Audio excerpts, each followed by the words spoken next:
अपनी गलती स्वीकार करता हूं।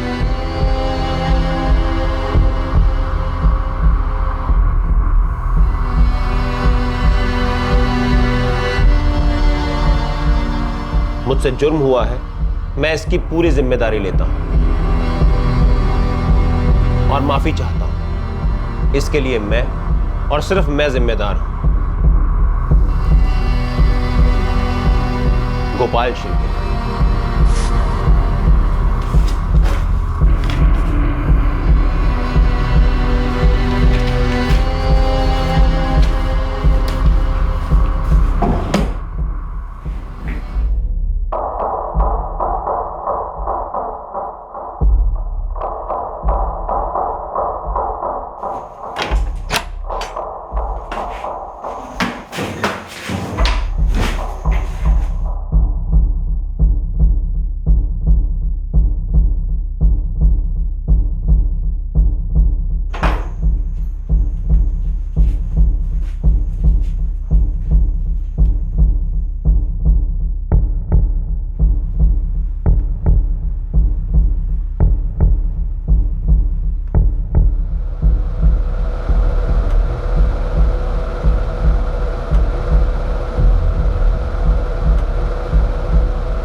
सिचुएशन क्या है?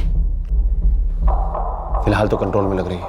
क्या लगता है सिचुएशन संभल जाएगी? हमारे पास कोई और चारा भी तो नहीं है।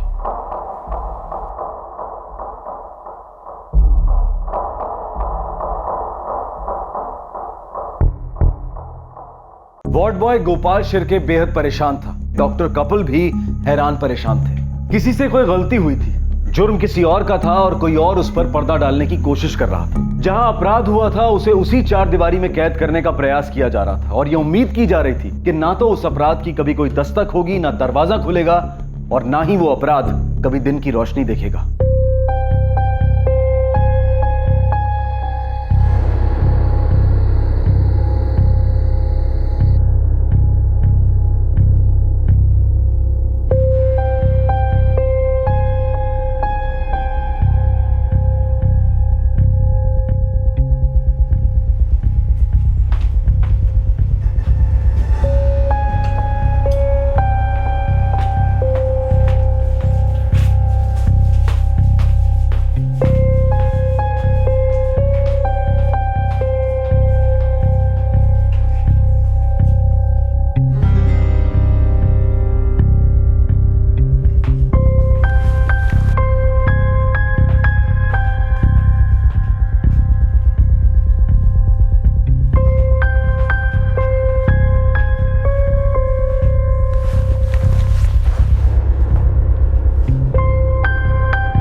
मनोज, गोपाल, जा रही हूँ मैं।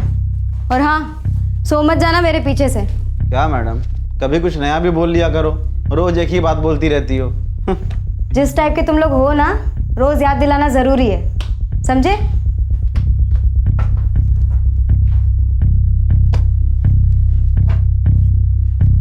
यार ये बहुत प्रवचन देती रहती है।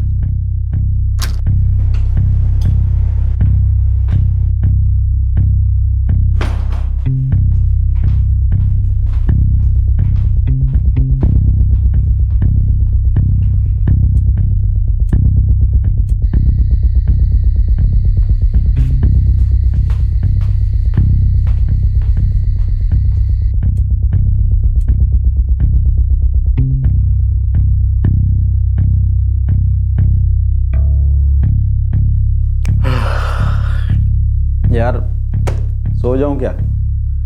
सॉलिड नींद आ रही है। इसलिए वो कल्पना तुझे बोलती रही थी। अभी कल्पना गई ना यार, एक झपकी मार लेता हूँ, ठीक है? और देख, मैं उठ जाऊंगा ना, उसके बाद तू भी सो जाना। ठीक है, सो जा।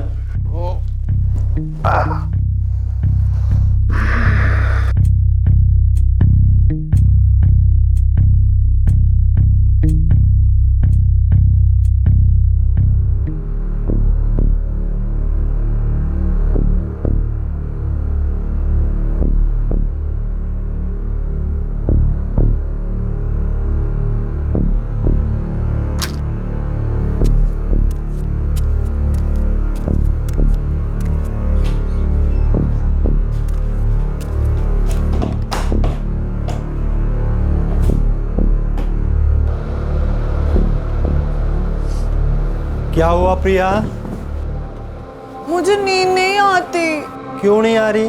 मेरी मम्मी ना दिन भर चप्पड़ चप्पड़ करती है, सोने ही नहीं देती। एक बात खत्म नहीं होती कि दूसरी भी चालू करती है। ठीक है बाबा, चलो अभी बहुत समय हो गए ना, चलो सो जाओ। चलो नहीं आती नींद। ये बंद करो और सो जाओ। बैठो, चलो चलो लेट जाओ। मम्मी, किधर है मम्मी?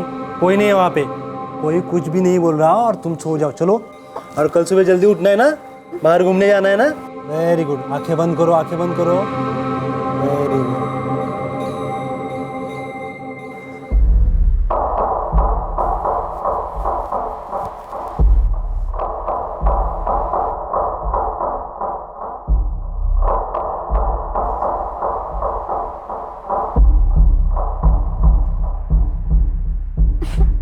नहीं आ रही नींद मुझे।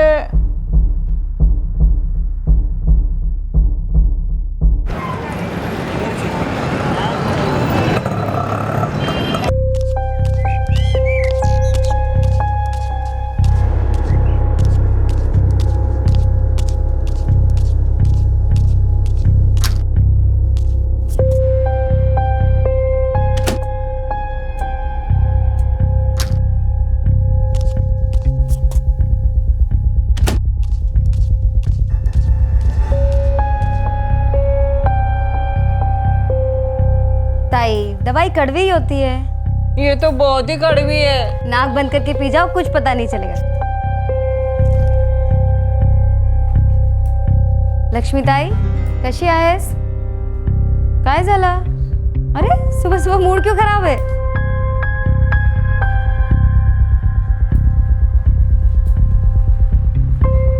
प्रिया, प्रिया चलो उठो, 9 बज गए, उठो।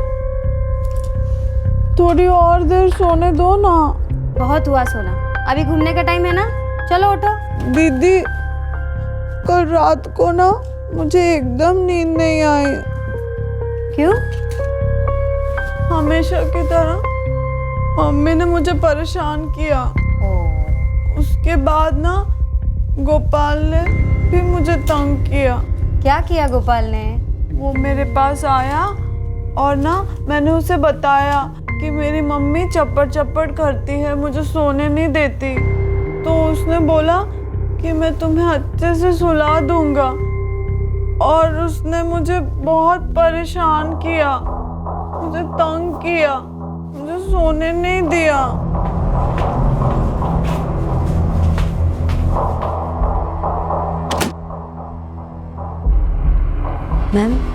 मैम वो ठीक नहीं है। बोल क्या रही है? यही कि गोपाल उसको देर तक परेशान करता रहा। कहाँ है गोपाल? उसकी रात की शिफ्ट थी, अभी तो वो घर चला गया। तुम एक काम करो, प्रिया को लेकर आओ, मैं उससे बात करूँ। Okay ma'am. प्रिया, मुझे बताओ क्या हुआ था?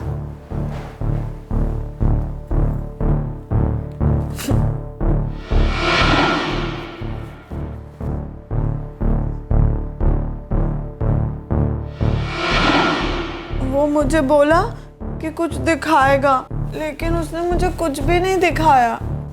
मुझे तंग करता रहा, मुझे परेशान किया उसने।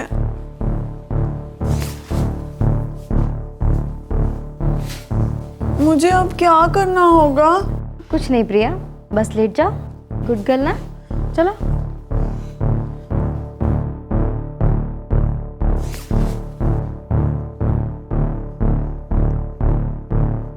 आंटी आप क्या कर रही हो?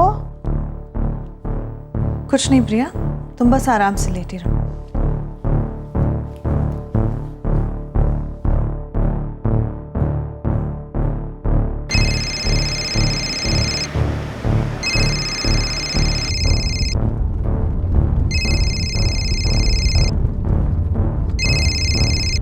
हाँ देविका, प्रदीप, कहाँ हो तुम? मैं दूसरे हॉस्पिटल आया था कंसल्टेंसी के लिए। क्यों, क्या हुआ? क्लिनिक आ सकते हो अभी? पर हुआ क्या? बहुत अर्जेंट है। ठीक है, आता हूँ। कल्पना, गोपाल को बुलाओ अर्जेंटली, लेकिन रीजन मत बताना। Okay ma'am.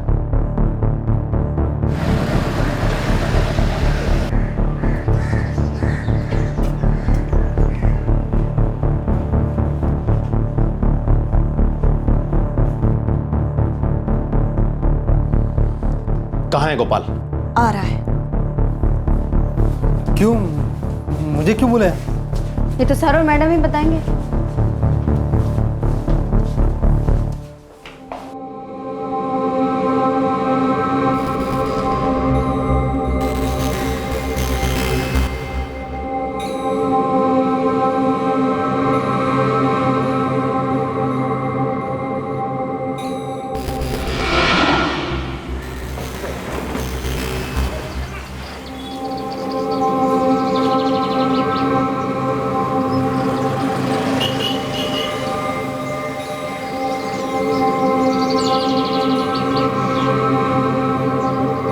प्रिया, अनीता, तुम लोग और कितनी गंदगी फैलाओगी? प्रिया, अनीता, प्रिया, प्रिया, प्रिया, प्रिया, गड़बड़ तुम लोग करती हो और सुनना मुझे पड़ता है तुम्हारे बाप से। सारा दोष मेरे ही माथे आता है। देखो देखो क्या कर डाला तुम लोगों ने। प्रिया, मैंने बोला ना, और कान फूट गए क्या तेरे? प्रिया, बिखेरती है, फिर बैठ जा, हाथ पे हाथ रख के। देखो क्या कर डाला तुम लोगों ने। उठो प्रिया, उठो, मैंने बोला ना उठ।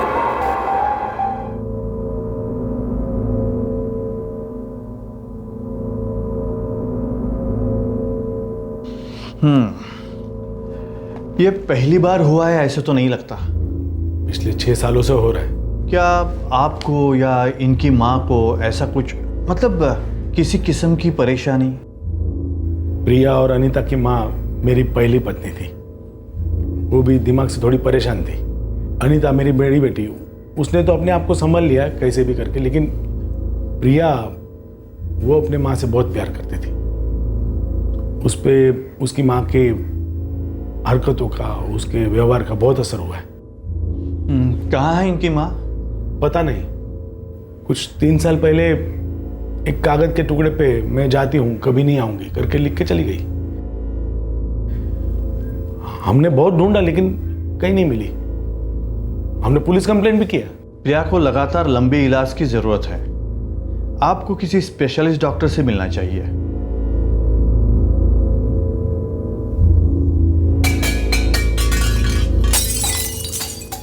मम्मी, मैंने कुछ नहीं किया। तुम हमेशा मुझे ही क्यों टोकती हो? मैंने कुछ नहीं किया। प्रिया, कोई तुझे कुछ नहीं बोल रहा है। मम्मी नहीं है वहाँ पर। प्लीज दरवाजा खोल। साला प्रिया, दरवाजा खोल। देखो, ऐसा कुछ मत करना जिससे तुम्हें चोट लग जाए। सुन रही है ना तू? प्रिया, देख मैं तेरी आई हूँ। देख तेरी आई कितने प्यार से तुझे बुला रही है। प्रिया, दरवाजा खोल।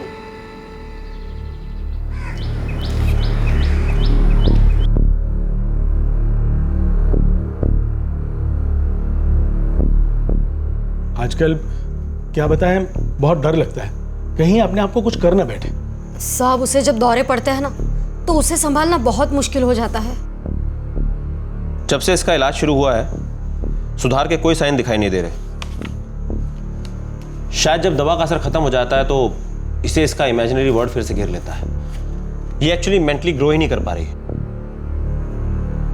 तो क्या करें, क्योंकि इसे संभालना हमारे बस के बाहर हो जाता है।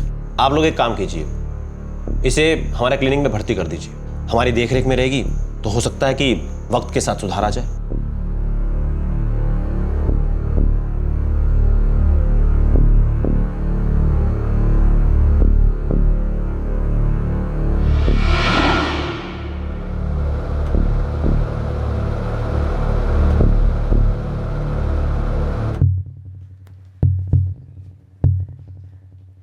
क्या हुआ था गोपाल?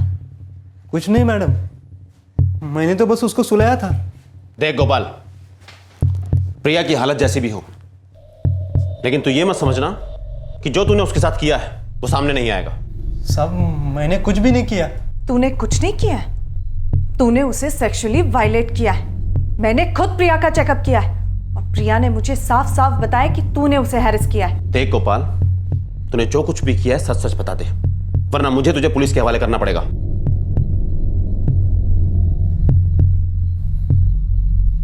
माफ करना साहब, गलती हो गई मुझसे, रोक ही नहीं पाया खुद को, पता ही नहीं क्या भूत सवार था।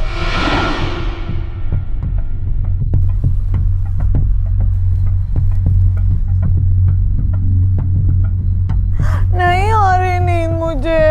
तुम्हें सोना है? सोना है ना? हाँ, लेकिन मम्मी ना मुझे सोने नहीं देती। तू मेरे साथ चलेगी, मैं तुम्हें एक चीज दिखाता हूँ, फिर ना तुझे अच्छे से नींद आ जाएगी। चल। कहाँ? चल तो सही, चल।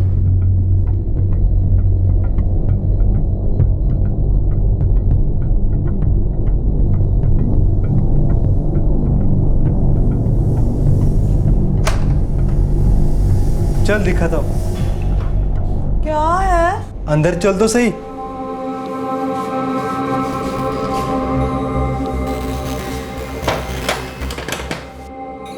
मुझे अच्छा नहीं लग रहा ये। क्या है ये? तुझे पता है तूने क्या किया? अरे उस बेचारी को तो ये तक नहीं पता कि उसके साथ हुआ क्या है। माफ कर दो साहब, गलती हो गई मुझसे, माफ कर दो।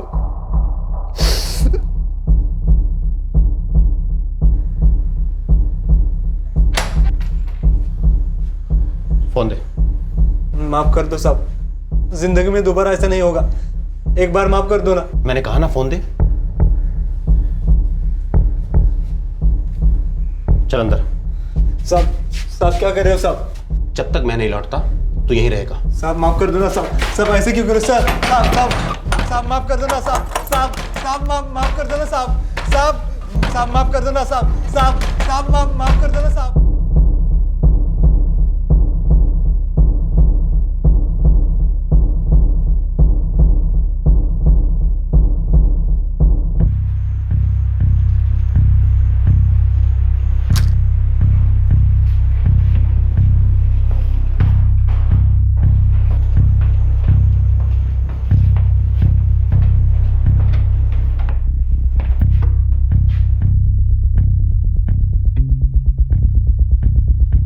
देखिए, ये मामला बहुत ही डिस्टर्बिंग है और हम लोग बहुत ही सावधानी से इसे संभालने और ठीक करने की कोशिश कर रहे हैं, और आप लोग भी इसे बहुत ही सावधानी से हैंडल करें ऐसी उम्मीद करते हैं। मैं जानता हूं कि आप लोगों ने हमेशा अपना काम बहुत ही जिम्मेदारी के साथ किया है, लेकिन उस कमीने की टुच्ची हरकत की वजह से आज क्लिनिक के नाम पर कीचड़ उछलने की नौबत आ गई है। हमारी इज्जत पर धब्बा लग सकता है। आप लोग समझ रहे हैं ना मैं क्या कहना चाह रहा हूं? देखिए, हम सब प्रिया की हालत से वाकिफ हैं, उसके दर्द को समझते हैं, महसूस करते हैं, और हम अपनी तरफ से पूरी कोशिश करेंगे कि हम उसका अच्छे से ख्याल रखें, उसका इलाज अच्छे से हो। पर ये जो कुछ भी हुआ है, इस सिचुएशन को संभालने के लिए हमें फूंक फूंक कर कदम रखना होगा। ये क्लिनिक की इज्जत का सवाल है। एक बार नाम डूबा तो हमारे लिए और हमारे परिवारों के लिए अच्छा नहीं होगा। इसलिए जो कुछ भी हुआ है हम उस पर मिट्टी डाल दें और इस बात का जिक्र किसी से ना करें, क्योंकि इससे कोई फायदा नहीं होगा।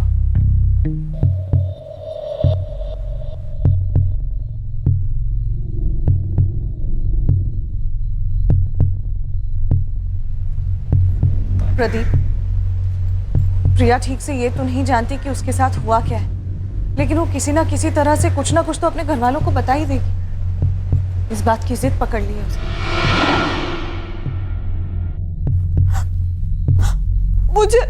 मुझे बहुत दर्द हो रहा है। प्रिया, मैं अभी तुम्हें दवाई दे दूंगी, तुम बिल्कुल ठीक हो जाओगी। हाँ? मुझे बाबा से मिलना है। मुझे दीदी से भी मिलना है, मुझे उनसे मिलाओ ना, अभी मिलना है, मुझे मिलाओ ना उनसे। तुम बिल्कुल ठीक हो जाओगी, आराम करो प्रिया। मेरी बात कराओ ना उनसे अभी। प्रिया, प्रिया, मेरे ख्याल से हमें उसके घर वालों को बुलाकर बात करनी चाहिए। और अगर उन्होंने मामला पुलिस तक ले जाने की जिद की तो? तुम चिंता मत करो, मैं सब संभाल लूंगा। और फिर शुरू हुआ मामले को दबाने के लिए एक गुप्त अभियान। उन्होंने कुछ ऐसा स्वांग रचा। चलो एक बार में निकल जाओ इसे जल्दी से। पहले पानी दो। पहले दवा लो, मुझे पता है तुम बाद में लोगी नहीं। चलो चलो।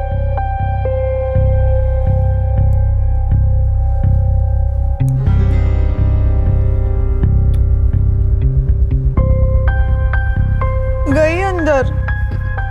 Good girl.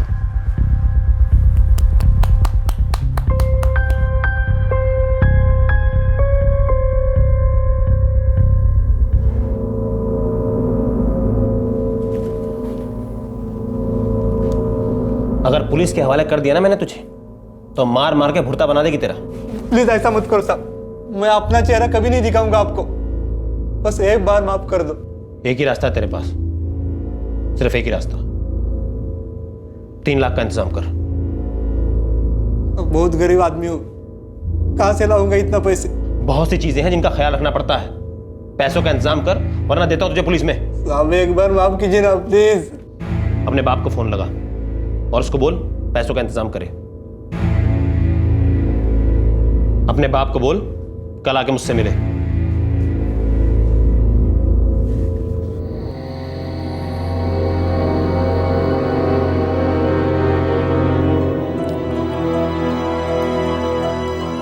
क्या हुआ, कुछ कहा उन्होंने? नहीं, डॉक्टर साहब ने कहा है कल दोपहर में आके मिलो। भगवान करे सब कुछ ठीक हो।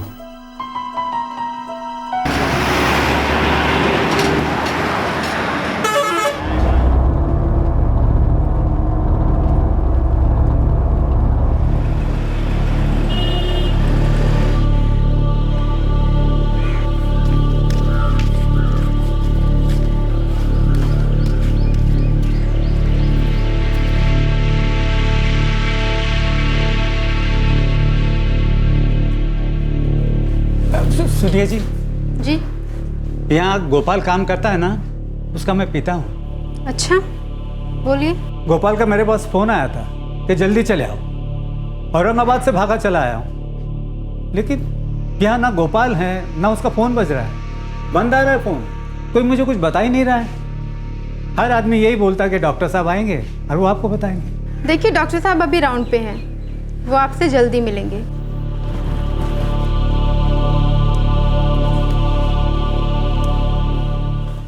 साहब, गोपाल कहाँ है? बात क्या है? बहुत ही गलत काम किया है उसने, अपराध किया है उसने। साहब, किया क्या उसने? उसी से पूछिएगा, वही बताएगा आपको।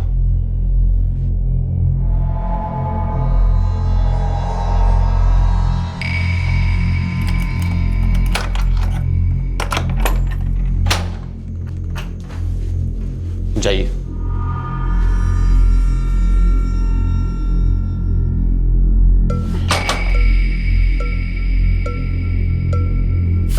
गोपाल,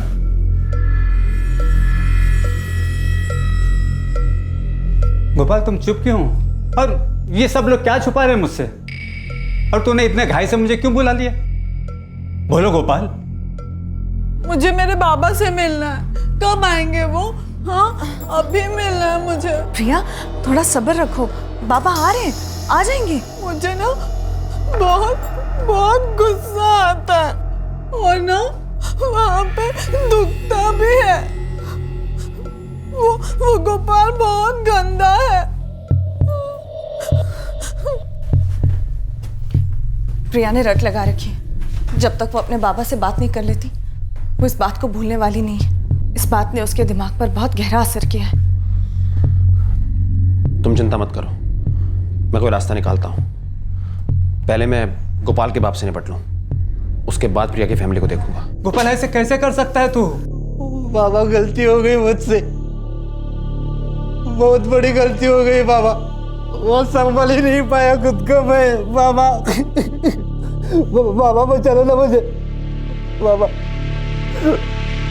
बाबा पैसे का इंतजाम करो ना बाबा। बाबा मैं मर जाऊंगा नहीं तो यहाँ पे। बाबा मुझे छुड़ाओ ना बाबा। बाबा तुमच्या पोरासाठी काहीतरी करा ना बाबा। देखिए मैं किसी को ब्लैकमेल नहीं कर रहा हूं। तो आप किसी से पैसे कैसे मांग सकते हैं साहब? आपके बेटे ने गंभीर जुर्म किया है। आप जानते हैं ना कि अगर पुलिस को पता चला तो क्या होगा? आप भी तो डरे हुए हैं साहब। अगर पुलिस को पता चल जाएगा तो क्लिनिक के नाम पे भी धब्बा लगेगा साहब।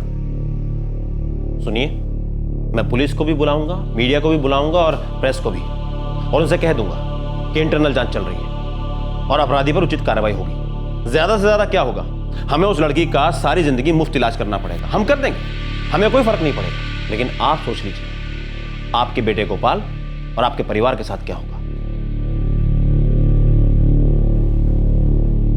इसलिए आपके लिए बेहतर यही होगा कि आप शाम तक पैसों का इंतजाम कर लीजिए, वरना आपके और आपके बेटे के लिए अच्छा नहीं होगा।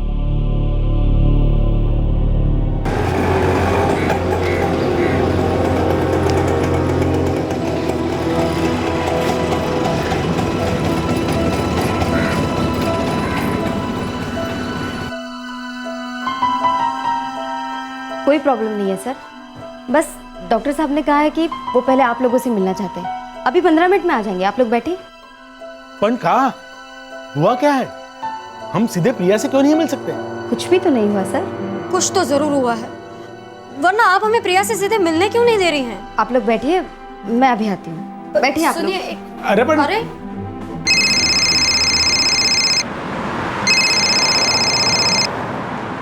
हाँ, सिर्फ 10 मिनट रोक के रखो, मैं पहुंच रहा हूँ। प्रदीप, वो लोग बहुत जिद कर रहे हैं। अब वो जल्दी आ गए हैं तो हम क्या कर सकते हैं? बहुत इम्पेशेंट हो रहे हैं।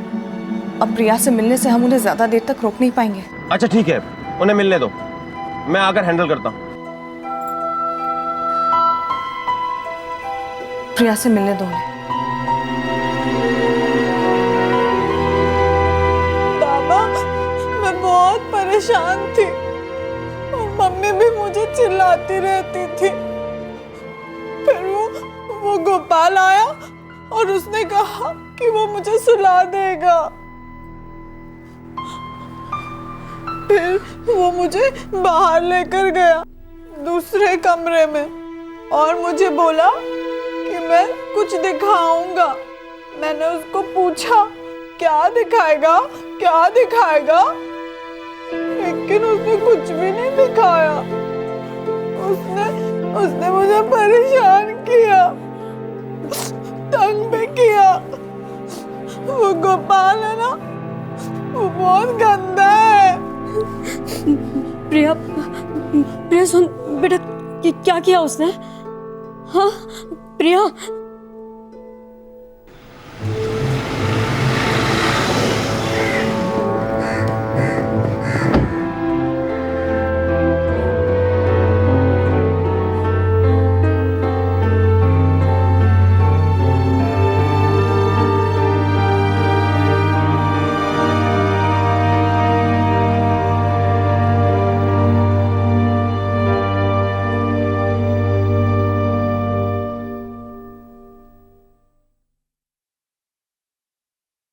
देखिए वसंत जी, जितने सदमे में आप हैं उतने ही सदमे में हम लोग भी हैं।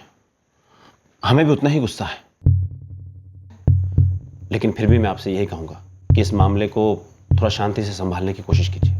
जो हो गया उससे बदला तो नहीं जा सकता। गोपाल कहाँ है? देखिए, गोपाल को उसके हिस्से की सजा मिल रही है। मैं अभी उससे मिलना चाहता हूँ। कहाँ है गोपाल? देखिए वसंत जी, आप थोड़ा शांत हो जाइए। गोपाल अपने हिस्से की सजा भुगत रहा है। वो प्रिया के साथ ऐसे कर कैसे सकता है? हमने प्रिया को आप लोगों के भरोसे छोड़ा था, आपने होने कैसे दिया? देखिए, हम बहुत शर्मिंदा हैं और तहे दिल से आपसे माफी मांगते हैं। इस मामले को उछालने से कुछ हासिल नहीं होगा। मंजे, वो ऐसे निकल जाएगा आराम से? नहीं, ऐसा नहीं है, बिल्कुल ऐसा नहीं है। उसे उसके हिस्से की सजा मिलेगी। वैसे तो ऐसे मामलों में किसी भी तरीके का कोई भी हार जाना नामुमकिन है, लेकिन फिर भी आप लोग 2 लाख ले लीजिए और इस मामले को रफा दफा कर दीजिए। इस मामले को उछालने से कोई फायदा नहीं होगा। अच्छा ठीक है, 2.5 लाख। मैं जानता हूं कि इस पैसे की आपके लिए क्या अहमियत है, और हम वादा करते हैं हम प्रिया का पूरी तरह से ख्याल रखेंगे, वो भी बिल्कुल मुफ्त। प्लीज आप समझने की कोशिश कीजिए। अगर ये मामला बाहर गया तो हम सभी के लिए बहुत बुरा होगा।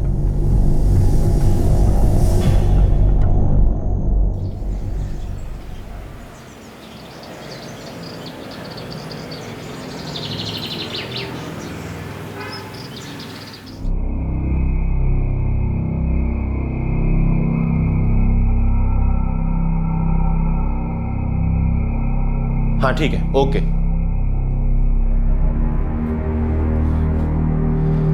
चार बजे तक गोपाल का बाप पैसे लेकर आ जाएगा। कल सुबह हम प्रिया के माँ बाप को पैसे दे देंगे। समझो कि मामला खत्म। मामला खत्म। किसी को भी पता नहीं चलेगा कि क्या हुआ, किसने जुर्म किया, किसने भुगता। लेकिन ये बात, ये अपराध क्या ऐसे ही दब जाने वाला था?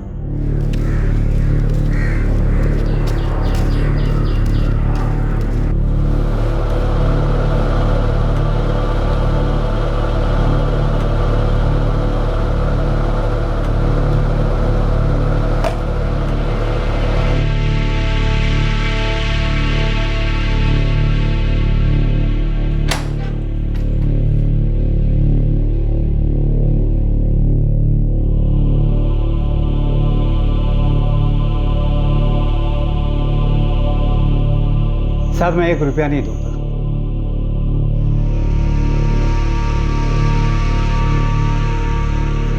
आप पुलिस को बुलाना चाहते तो बुलाओ। मेरा बेटा अगर अपराधी है तो उसको उसकी सजा मिलनी चाहिए।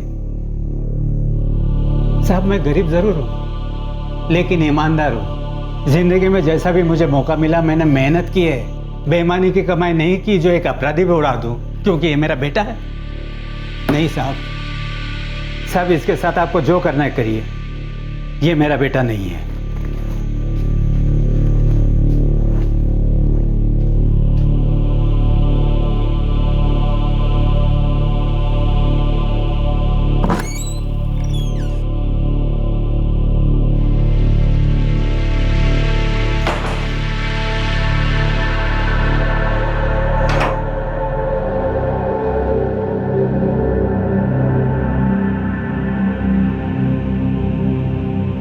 अब हमें ही कुछ करना होगा। करना क्या है? अपनी जेब ढीली करनी पड़ेगी। और इस गोपाल का क्या करें? वही मैं भी सोच रहा हूं। इसे ऐसे ही नहीं जाने देना चाहिए हमें यहां से। मुझसे जुर्म हुआ है, मैं इसकी पूरी जिम्मेदारी लेता हूं और माफी चाहता हूं। इसके लिए मैं और सिर्फ मैं जिम्मेदार हूं। गोपाल शिर्के। मैं पैसों का इंतजाम करके आता हूं। और लेटर? ड्रॉर में है।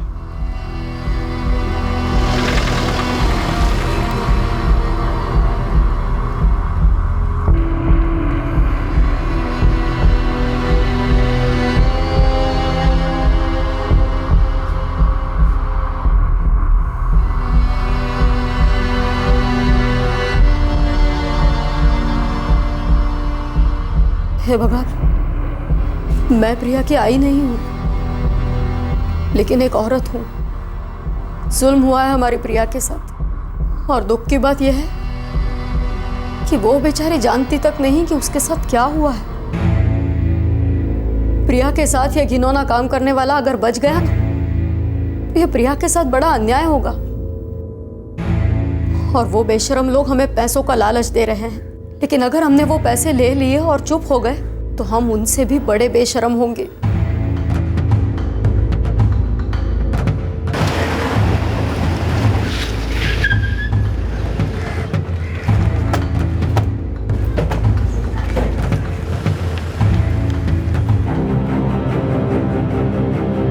तुरंत बुलाइए अपने हस्बैंड डॉक्टर प्रदीप को जहां भी है वो, और बताइएगा मत कि हम यहाँ पे हैं।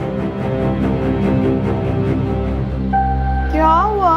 हम कहाँ जा रहे हैं? प्रिया बेटा, तुमने कहा था ना कि गोपाल ने तुम्हें तंग किया, इसलिए हम तुम्हें यहाँ से ले जा रहे हैं। अब तुम्हें कोई परेशान नहीं करेगा।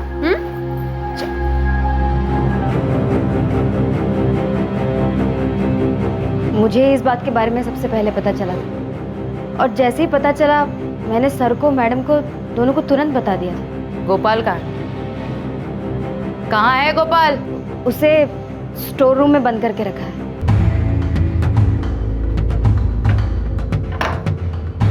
चाबी? प्रदीप सर के पास, वो हमेशा अपने पास ही रखते हैं।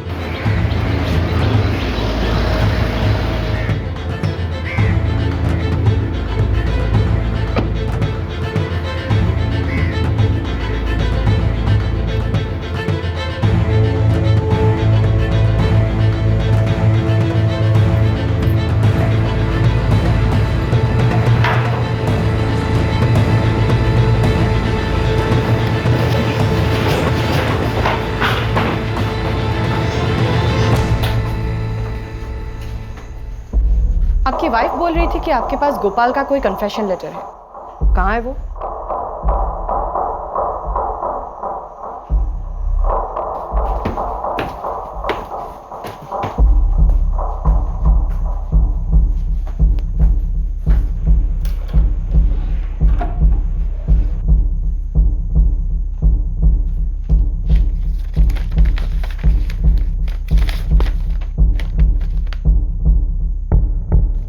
सारे स्टाफ के, सबके बयान दर्ज करो। Yes ma'am. और आप दोनों को हमारे साथ चलना होगा।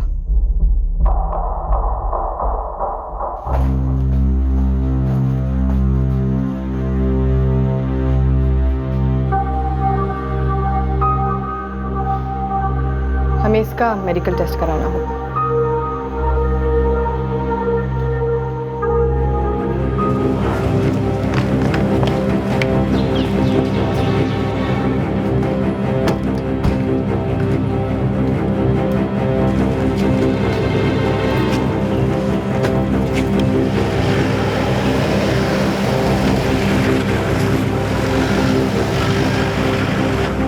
जुर्म पर पर्दा डालने की सारी कोशिश बेकार गई। प्रिया की मेडिकल जांच हुई और शुरुआती रिपोर्ट में ही यह बात साबित हो गई कि प्रिया का यौन शोषण हुआ है। प्रिया का इलाज किसी दूसरे अस्पताल में चल रहा है। एक चाइल्ड स्पेशलिस्ट बेहद सावधानी से उसका स्टेटमेंट लेने का प्रयास कर रहा है कि आखिर उसके साथ क्या हुआ था। गोपाल को आईपीसी की धारा 376 के तहत बुक किया गया है। जो लोग इज्जत बचाने के लिए लीपापोती करते हैं, आखिर में वो अपनी इज्जत खो ही बैठते हैं। बहुत से लोग ये तर्क पेश करेंगे कि अक्सर पावरफुल और रसूख वाले लोग अपने प्रभाव से अपने बुरे कर्मों को छिपाने में कामयाब हो जाते हैं, लेकिन एक आम सामान्य इंसान तो हमेशा अपने ज़मीर की आवाज सुनते हुए सच्चाई और ईमानदारी की जिंदगी ही जिएगा। और यही विचार वो अपने बच्चों और अपनी नई पीढ़ी को सौंपना चाहेगा, ना कि उनकी तरह बनना चाहेगा जो अपनी और अपने परिवार की काली करतूतें छिपाते फिरते हैं ताकि उनका रुतबा बना रहे।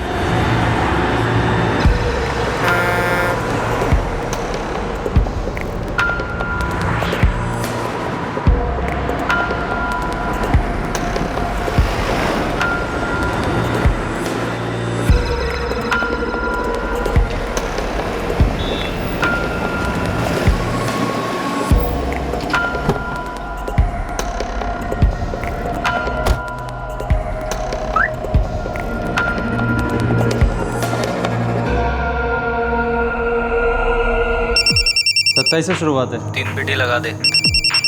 2 पेटी डन। 2 पेटी लगा डन। अभी 52 का रेट है। अचानक बढ़ गया? रेट में फिक्स नहीं करता, ऑटो पे। 4 पेटी लगा दे। हाँ जी। रेट 74 का कर दे। 74। 5 पेटी। 6 पेटी। कितना? 4 पेटी। डन। बड़ी चालाकी से ये बैटिंग सिंडिकेट चल रहे थे। काफी इंफॉर्मेशन थी हमारे पास। देखिए, अभी तो मैं सिर्फ इतना ही कह सकता हूं कि हमारे हाथ अभी छोटी मछलियों तक पहुंचे हैं, लेकिन आने वाले दिनों में बड़ी मछलियां भी हमारे जाल में जरूर फंसेंगी। ये रैकेट बहुत बुरी तरह फैला हुआ है। तहकीकात जारी है, इसमें बहुत से लोग शामिल हैं। लगी शर्त। हम लोग आपस में ये 2 शब्द कई बार बोलते हैं, शर्त लगाते हैं, लेकिन जब ये शर्त, ये बेटिंग, ये सट्टा बड़े मुद्दों और बड़े पैसों के लिए लगाया जाता है, तब ये आसानी से पैसा कमाने का तरीका बन जाता है, या फिर यूं कहें कि लालच बन जाता है। और ये लालच कई बार गंभीर जुर्म को जन्म देता है।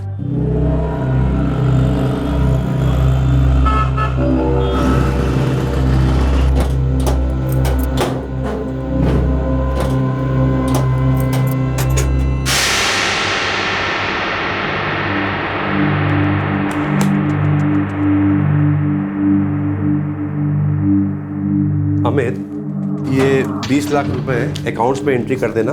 परसों डिलीवरी करनी है मेहुल वकारिया को सूरत में। मैं डिलीवरी कर दूं?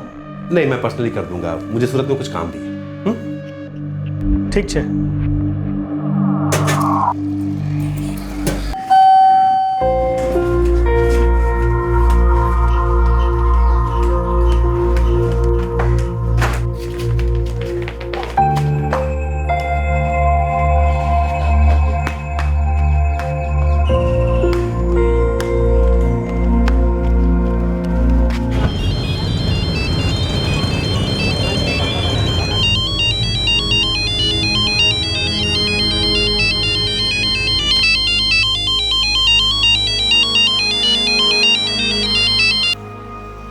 हेलो, संजय पंचाल बोल रहा हूँ। 20 लाख कीमत है।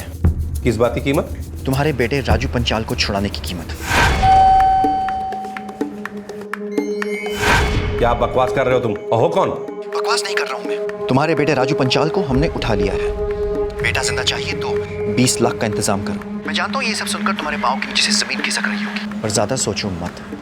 पैसों का इंतजाम करो और मेरे फोन का इंतजार, समझे?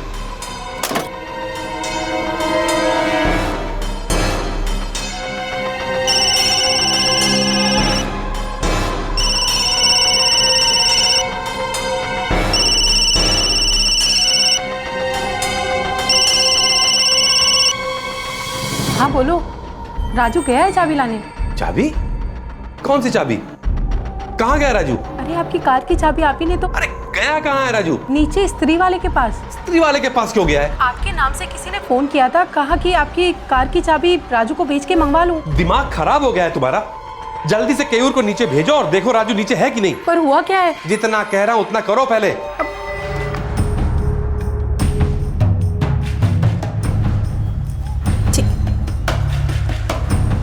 कविता काकी का फोन। जय श्री कृष्ण काकी, बोलो। क्यों, तुम कहाँ हो? अभी घर पे ही हूँ काकी, बस थोड़ी देर में दुकान पे निकलूंगा। तुम जरा गली के नुक्कड़ पे इस्त्री वाले की दुकान पर जाके देखो राजू है क्या कहीं आसपास। કેમ શું થયું? सब बराबर है ना?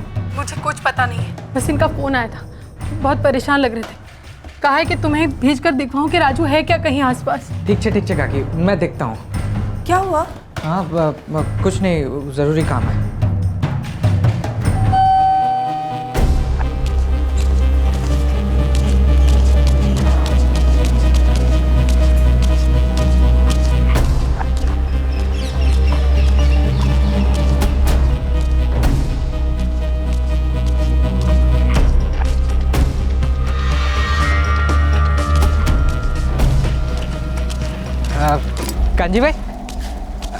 कांजी भाई अपने राजू को देखा? थोड़ी देर पहले यहाँ ही आया था। नहीं तो राजू यहाँ आया ही नहीं। कितने बजे की बात है? कितने बजे मतलब यही कोई 11:15 की बात है। नहीं केयूर भाई, मैंने तो नहीं देखा, और राजू को मैं पहचानता हूँ। साहब जी, राजू को बाहर जाते हुए मैंने देखा, लेकिन वो कहाँ गया हमको पता नहीं जी।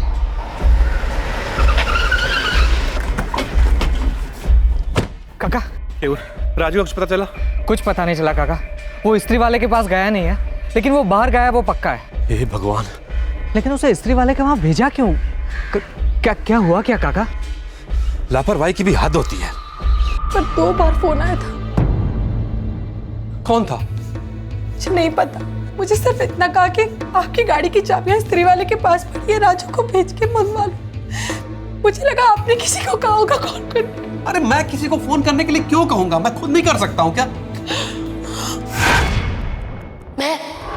मम्मी तुम्हारे फोन वागे छे। राजू सुबह से टीवी देख रहा है। मम्मी टीवी देखना कोई टाइम थोड़ी ना होता है। हेलो। हाँ, राजू को भेज के संजय भाई के गाड़ी की चाबी ले लो, इस्त्री वाले के पास है। आप कौन? क्या हुआ गाड़ी को? गाड़ी बिगड़ गई है, संजय भाई की गाड़ी इधर खड़े ली है, फोन करके बोलने को बोला है। ठीक है, मैं राजू को भेजती हूँ। राजू टीवी की आवाज कम कर बेटा, जाके इस्त्री वाले के पास से पापा की गाड़ी की चाबी लेकर आ। बाद में जाता हूँ। बाद में कब? तेरा टीवी कहीं भागा नहीं जा रहा है? थोड़ी देर मम्मा, ब्रेक में चला जाऊंगा। कोई बात ही नहीं सुनता ये लड़का। बस 2 मिनट मम्मा।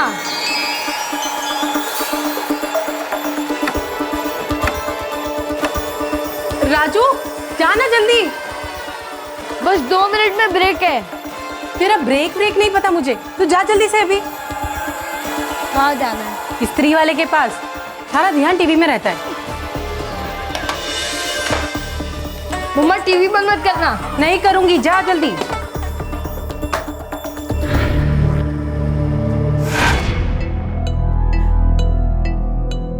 लेकिन काका स्त्री वाले ने कहा कि राजू वहाँ आया ही नहीं है और आपकी गाड़ी भी तो वहाँ नहीं थी। गाड़ी वहां कैसे हो सकती है क्यूर? तुम्हारे सामने गाड़ी से मैं अभी आया हूँ, गाड़ी दुकान पे थी। पर उसने कहा था आपकी गाड़ी बिगड़ गई। संजय, मुझे लगता है मामला गड़बड़ है, हमें पुलिस के पास जाना चाहिए। कहीं किसी ने राजू को किडनैप ना कर लिया हो।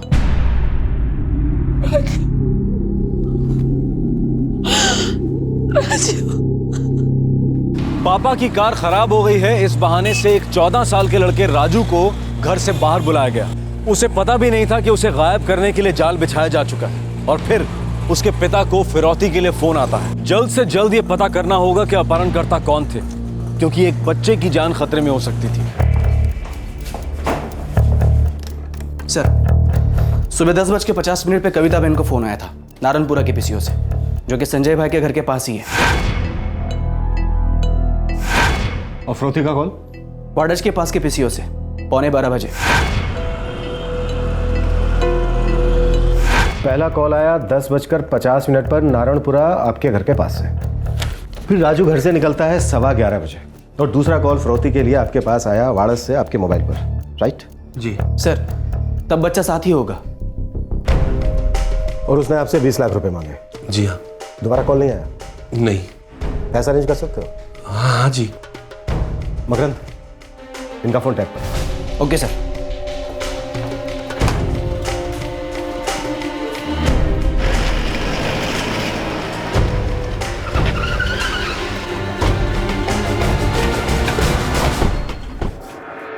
नहीं सर, राजू इधर आया ही नहीं और कोई गाड़ी किसी ने पार्क की ही नहीं है। पीसीओ पे चल के देखते हैं।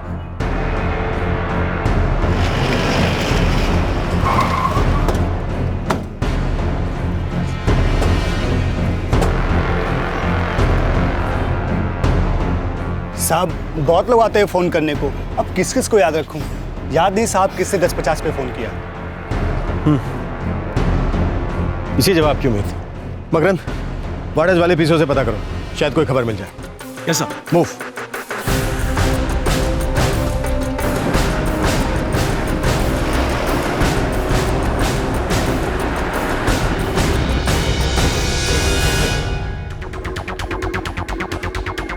ये स्त्री वाले के लिए यही रास्ता जाता है ना? जी सर।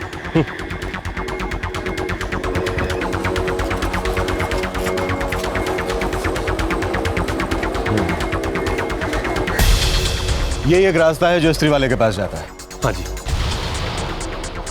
और स्त्री वाला बैठता है वहाँ लाल डब्बे के आगे बाईं गली में। हाँ जी, वहीं बैठता है। और स्त्री वाले का कहना है कि आपका बेटा राजू उसके पास आया ही नहीं।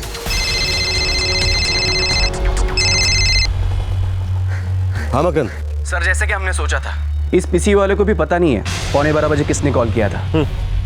वापस आ जाओ।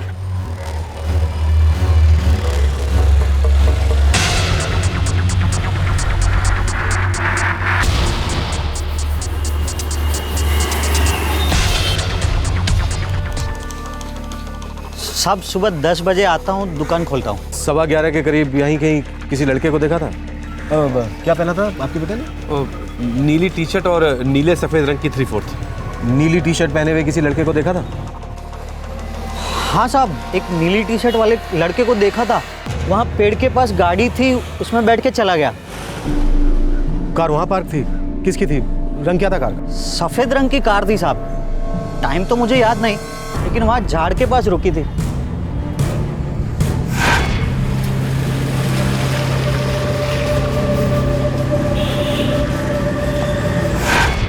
बच्चे को गाड़ी में जाते हुए देखा साहब।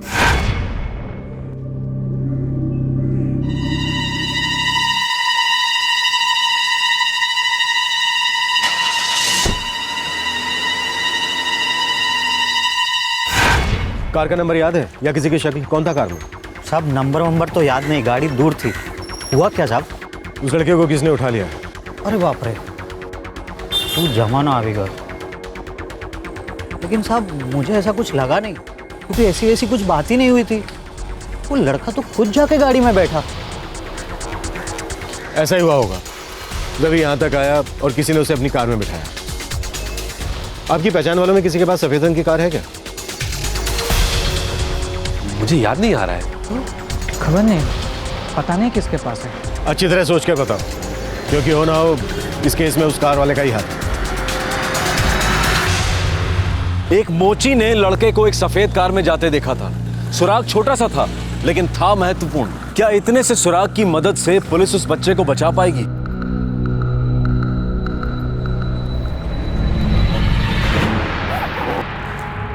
सर ये पूरे 20 लाख। 20 लाख? इतने पैसे आपके पास घर पर पहले से थे? जी हाँ। फिरौती मांगने वाले ने आपसे 20 लाख रुपए मांगे और दोबारा आपको कॉल नहीं किया। आप कहना क्या चाहते हैं? उसने आपसे 20 लाख रुपए ही मांगे जो आपके पास घर में पहले से मौजूद थे। इतना पैसा आपके पास आया कहां से और कब? कल। ये पैसा मेरे एसोसिएशन का है। मैं मर्चेंट एसोसिएशन का ट्रेजरर हूँ। ये पैसे मुझे कल सूरत में डिलीवर करने थे, उसके लिए मैं कल निकलने वाला था। आपके अलावा ये बात और कौन कौन जानता था कि घर में आपके पास इतना पैसा है? मेरा परिवार, मेरा मतलब मेरी पत्नी, मेरे बड़े भाई किशोर भाई, उनके बेटे केयूर और उसकी पत्नी मनीषा। संजय साहब, मुझे लगता है कि इस केस में कोई अंदर का ही आदमी शामिल है। आपको किसी पर शक है या कोई और जो इस बात को जानता हो? हाँ, हमारे एसोसिएशन का सेक्रेटरी है अमित वगानी, उसे ये बात पता थी। अमित, ये 20 लाख रुपए अकाउंट्स पे एंट्री कर देना, परसों डिलीवरी करनी है मेहुल वकारिया को सूरत में। ठीक है। मुझे आप सबके फोन नंबर चाहिए। अगर अपहरणकर्ता करीबी है तो आप में से किसी के नंबर पे भी कॉल कर सकता है, ठीक है?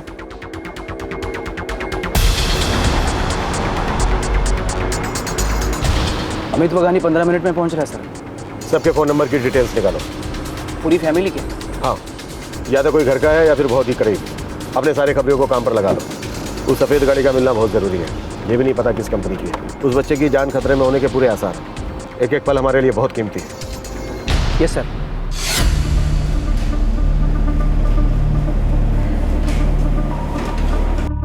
ये आपको पता था कि संजय पांचाल अपने घर पर 20 लाख रुपए लेकर गया है? जी पता था। मैं एसोसिएशन का सेक्रेटरी हूँ और वो ट्रेजरर। संजय पांचाल का बेटा राजू इस वक्त कहाँ है? साहब, ये आप कैसा सवाल कर रहे हैं साहब? मैं किसी के बेटे की किडनैपिंग करूंगा? साहब 10 साल से एसोसिएशन का काम संभाल रहा हूँ। 20 लाख रुपए मेरे लिए कोई मायने नहीं रखते और कई बार तो 50 लाख रुपए लेकर मैं घर गया हूँ। मैं ऐसा कैसे कर सकता हूँ साहब? तो कौन कर सकता है? मुझे क्या मालूम साहब, पर सर संजय सर की मैं बहुत इज्जत करता हूँ और उनके बेटे का किडनैपिंग करना, मैं ऐसा कभी सोच भी नहीं सकता साहब। आपका फ़ोन नंबर? जी 444-657843।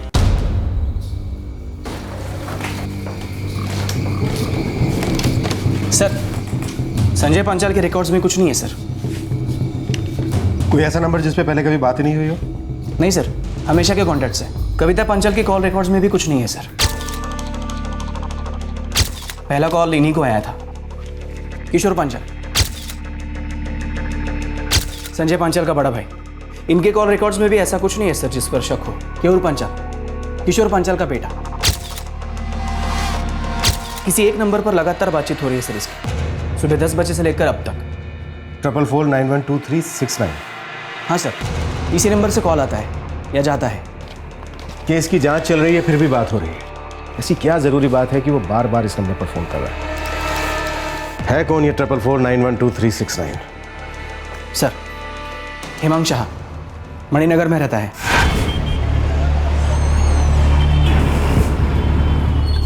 इस नंबर की लोकेशन ट्रेस करो और सारा कच्चा चिट्ठा बाहर निकालो। सर।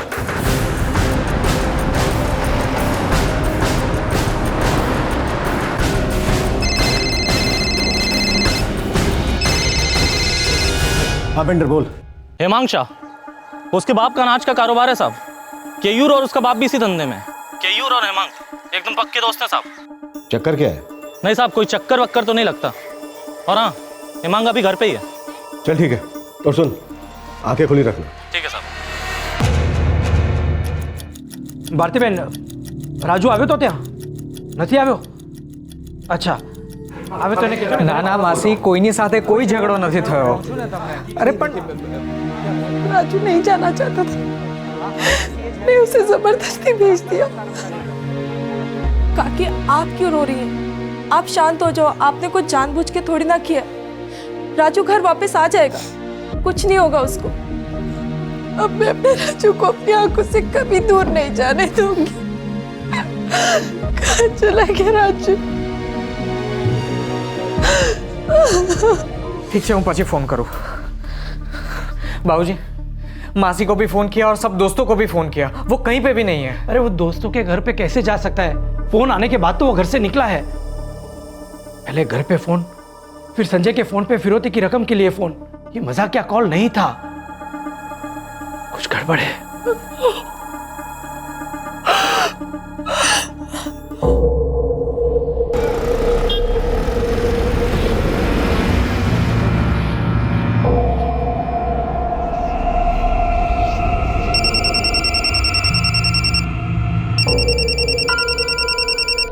पेंटर बोल। हाँ साहब, यहाँ बापू नगर में एक सुनसान गली में गाड़ी पड़ी है। सफेद रंग की है? हाँ साहब, सफेद होंडा एकॉर्ड। और हाँ साहब, और गाड़ी की पिछली सीट के पास एक बच्चे की स्लीपर रखी हुई है।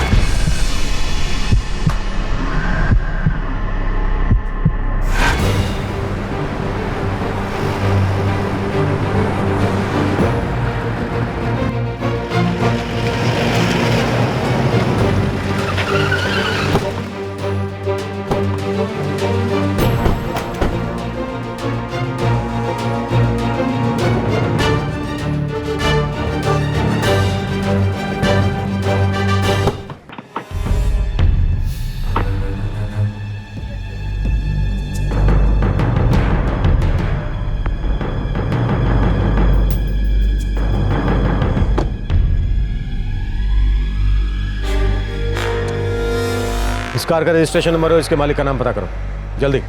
Yes sir.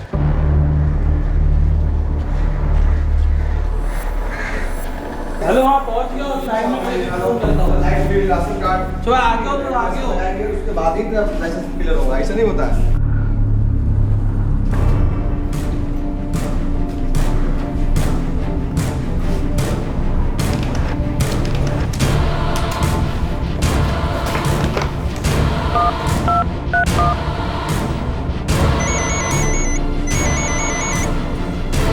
हाँ मने साहब, पता चला?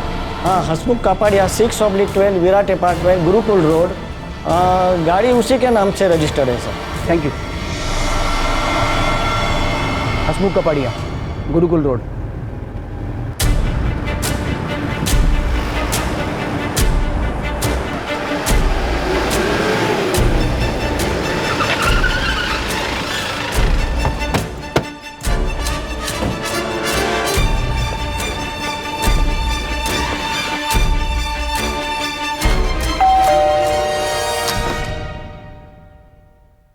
जी हसमुख कपाड़िया कौन है? जी मेरे पति हैं, पर हुआ क्या है? XYM12 3045 होंडा एकॉर्ड, किसकी गाड़ी है ये? हमारा बेटा देवांग चलाता है। देवांग कहाँ है? घर पर ही है। तुम्हारी कार बापू नगर के पास एक सुनसान सड़क पर मिली है। कहाँ है राजू पांचाल? कौन राजू पांचाल? मैं किसी राजू पांचाल को नहीं जानता। क्या कर रहे हैं आप? किया क्या है मेरे बेटे ने? एक बच्चे का अपहरण, राजू पांचाल नाम है बच्चे का। आपको कोई गलतफहमी हो रही है। मैं सच में किसी राजू को नहीं जानता हूँ, और मेरी गाड़ी तो कल शाम से मेरे एक दोस्त के पास है। दोस्त का नाम बोल। हेमांग शाह। हेमांग शाह, उसके बाप का अनाज का कारोबार है साहब। केयूर और उसका बाप भी इसी धंधे में। सर, हेमांग शाह केयूर का दोस्त है, दोनों के बीच में लगातार बातचीत हो रही है। मणिनगर में रहता है वो। तुम्हें हमारे साथ चलना होगा। कहाँ ले जा रहे हो मेरे बेटे को? कुछ नहीं होगा माँ, मैंने कुछ नहीं किया है। पता तो चले कि इस हेमांग ने किया क्या है।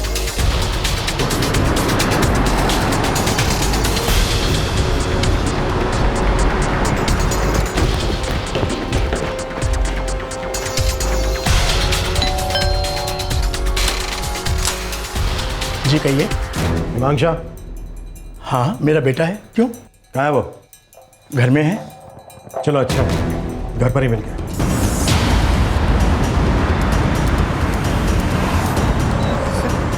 कहाँ ले जा रहे हो सर मुझे?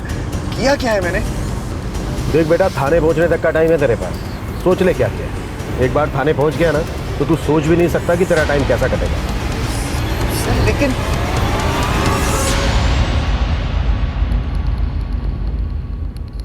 30 सेकंड का टाइम देता हूं, पूरी स्टोरी उगल डालो, नहीं तो ऐसा डंडा डालूंगा अंदर की पूरी कहानी बाहर। चल बोल, कहाँ है राजू पांचाल? साहब मैं सच कहता हूं, मैं नहीं जानता ये राजू पंचाल कौन है। मेरी गाड़ी ये हेमांग लेकर गया था। अरे बताना यार, मुझे क्यों फंसा रहा है? देख, 3 तक गिनूंगा, अगर तूने बोल दिया तो ठीक है, अगर नहीं बोला तो तेरी ऐसी हालत करूंगा कि जिंदगी में कभी बोलने लायक नहीं रहेगा। 1 2 सर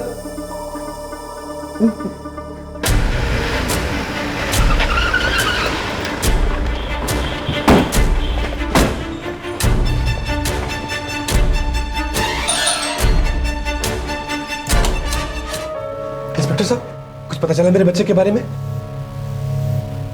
साहब मेरे पति ने किया क्या? आप बताते क्यों नहीं है? बताइए ना, मेरे बेटे को कहाँ ले जा रहे हो आप? ये तो यही बताएगा इसने क्या किया है।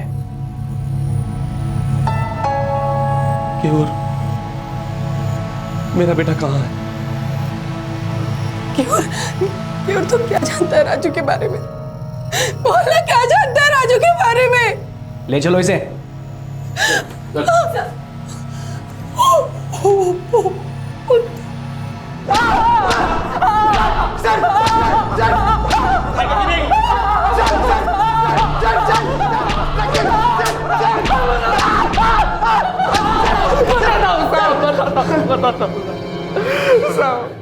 साहब मुझे पैसे चाहिए थे, इसलिए ये सब किया साहब। कहाँ छुपा कर रखा है बच्चे को? जल्दी बोल। राजू को भेजो संजय भाई की कार की चाबी लेने के लिए, यहाँ इस्त्री वाले के पास है। गाड़ी बिगड़ गई है, संजय भाई गाड़ी इधर ही छोड़ के गए और फ़ोन करके इन्फॉर्म करने को बोला है। ठीक है, मैं राजू को भेजती हूँ।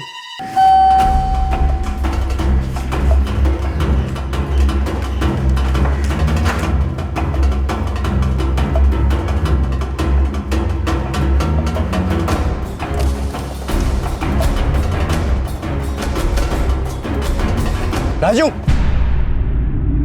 तुम्हारे पापा ने मुझे ही भेजा है, मैंने ही फोन किया था। आओ अंदर बैठो, मैं तुम्हें कार तक छोड़ देता हूँ। Okay uncle.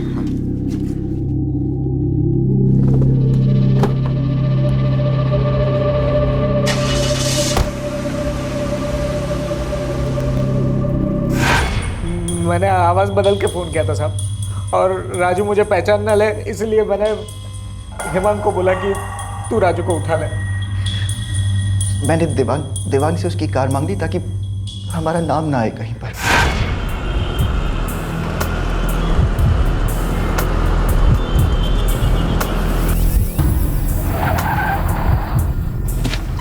अंकल और कितनी दूर जाना है?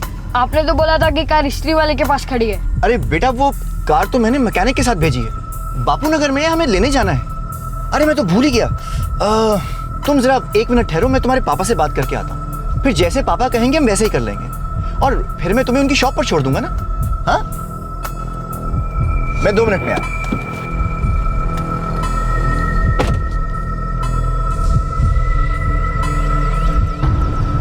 तुम्हारे बेटे राजू पंचाल को हमने उठा लिया है, और अगर बेटा जिंदा चाहिए ना तो 20 लाख का इंतजाम करो। मैं जानता हूँ ये सब सुनकर तुम्हारे पाँव के नीचे से जमीन खिसक रही होगी, पर ज्यादा सोचो मत। पैसों का इंतजाम करो और मेरे फोन का इंतजार।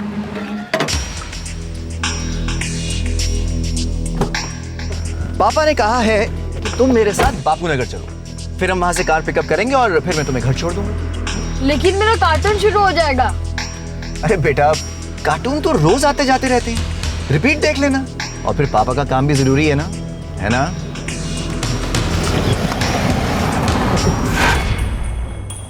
सोचा था संजय काका डर जाएगा और एसोसिएशन से जो 20 लाख रुपए निकाले थे वो हमको दे देगा और हम उसको राजू दे देंगे, लेकिन मेरे बाप ने सब गड़बड़ कर दी साहब।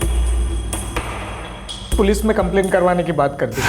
संजय, मुझे लगता है मामला गड़बड़ है, हमें पुलिस के पास जाना चाहिए। फिर तूने क्या किया? फोन पे बात करते करते भी तो देख सकते थे कि वो किधर जा रहा है किधर नहीं जा रहा है।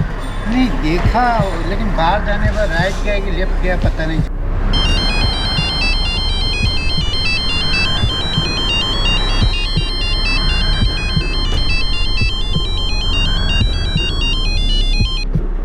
हाँ केयूर, क्या हाल है? बहुत बुरा हाल है यार, बापूजी ने सब गड़बड़ कर दी।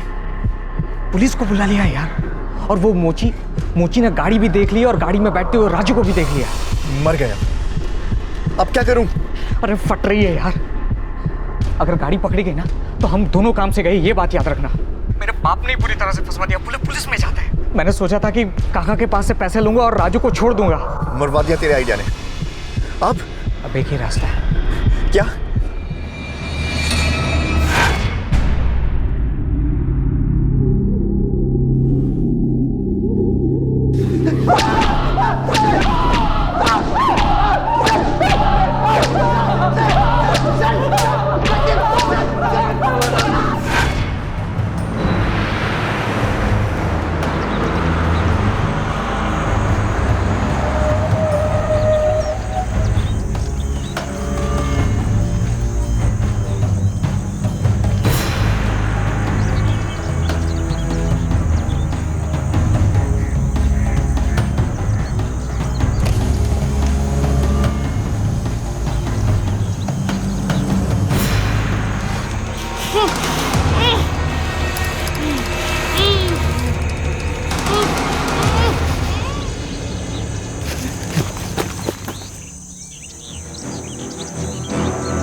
पता कहाँ पे?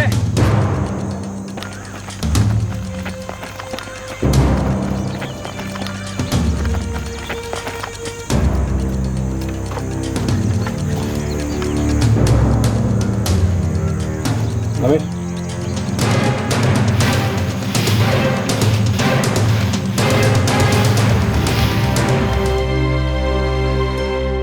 बापूजी ने अनाज की डिलीवरी के लिए जो पैसे दिए थे सब मैंने और हेमांग ने गवा दिए थे। कहाँ गवाया इतना सारा पैसा? बोल! कितना? 4 पेटी। डन। 27? 2 पेटी लगा। अभी 52 का रेट है। 74? 5 पेटी। सट्टा खेला था सर। सब हार गए। 19 लाख रुपए थे साहब, 19 लाख रुपए हार गए थे और कुछ समझ में नहीं आ रहा था कि इतने सारे पैसे कहां से लाए। तभी हमें पता लगा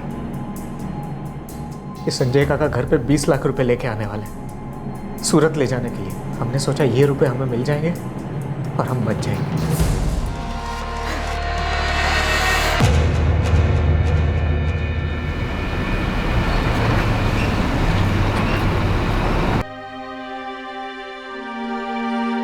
सारी मेरी गलती है, मुझे उसे भेजना ही नहीं चाहिए था। सब कुछ मेरी वजह से हुआ।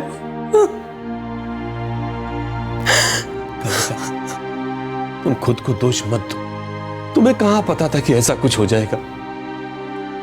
अरे हम में से किसी को अंदाजा नहीं था कि ऐसा कुछ होगा। केयूर तो उसका भाई था।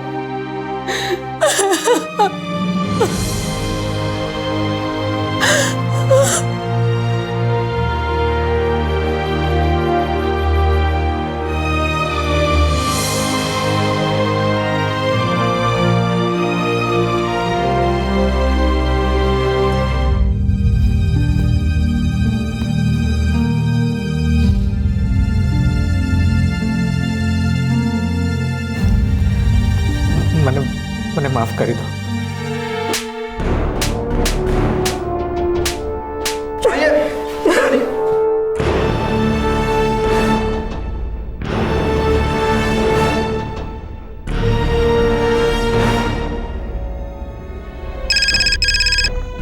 हाँ जी। रेट 74 का कर दो। 74। 5 पेटी। 6 पेटी।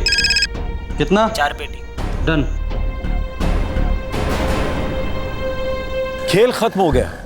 कौन जीता कौन हारा क्या फर्क पड़ता है, लेकिन एक जिंदगी गई, फर्क पड़ता है। पुलिस अब चार्जशीट फाइल करने की प्रक्रिया पूरी कर रही है और केयूर और हिमांग फिलहाल जुडिशियल कस्टडी में है। केस की सुनवाई अभी शुरू नहीं हुई है और पुलिस दोनों अपराधियों को इस केस में ज्यादा से ज्यादा सजा दिलवाने के पक्ष में है। 2 चचेरे भाई, एक भाई ने दूसरे भाई की जान ले ली। वजह बेटिंग पर लगाए गए रुपयों के नुकसान की भरपाई। बेटिंग की इंक्वायरी से कुछ हाथ लगता है या नहीं पता नहीं। क्या वो इसकी जड़ तक जाएंगे? क्या वो दोषियों को सजा दिलवाएंगे? ये तो वक्त ही बताएगा। और शायद ये भी हो सकता है कि वक्त के साथ हम भी भूल जाएं और वो भी, और हम अपनी रोजमर्रा की जिंदगी में व्यस्त हो जाएं। ये कोई पहला केस नहीं है जहां लालच की वजह से किसी की जान गई। क्या ये आखिरी केस होगा? क्या ये लालच कभी खत्म होगा? आपसे फिर मुलाकात होगी क्राइम पेट्रोल दस्तक में एक और नए केस के साथ। तब तक अपना ख्याल रखें, सुरक्षित रहें और याद रखें, किसी भी गलत तरीके से कमाया हुआ पैसा आपके लिए घातक भी साबित हो सकता है। जय हिंद। क्राइम पेट्रोल के और भी दिलचस्प कहानी देखने के लिए हमारे चैनल को सब्सक्राइब करें और बेल आइकॉन दबाना न भूलें।